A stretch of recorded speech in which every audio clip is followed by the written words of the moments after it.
Looking at the awards that had just been given out, hopefully you feel that your hard work has been paying off and enjoy the sense of achievement. With our school career ending, we will be passing the torch to the next head of school very soon.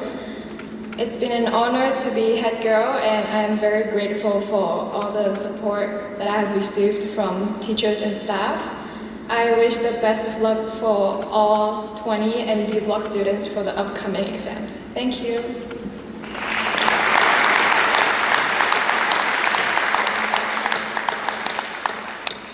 It's been nothing but a privilege to hold this position, and it will be one that I won't forget.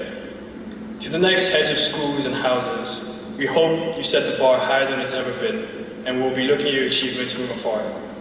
To all the students in this room, we wish you all the very best with your future endeavors, and I'm sure we will cross paths again when you're all successful millionaires. To all the teachers and staff, we thank you for your dedication and support. You're impacting the lives of hundreds, if not thousands of students who will be able to exponentially help many others in their lifetime. All thanks to you. With this, and as Cherry perfectly described, we pass on the torch.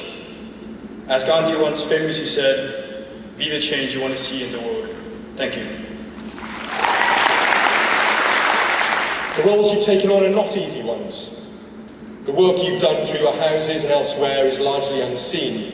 We've all benefited from your good example, your sense of humour, and most of all, your kindness. And it's this kindness that we really hope continues to bind us together, to stay in our DNA, a kindness that brings inclusivity and acceptance for all. And there's always more kindness to give here. It's such an important quality to take on and develop in your young and exciting lives. So for the last time in your careers, Millie, Alex, Tan, Mook, Cherry and Alex, can I ask you to lead out as we give you a final big rugby school round of applause. Please stand.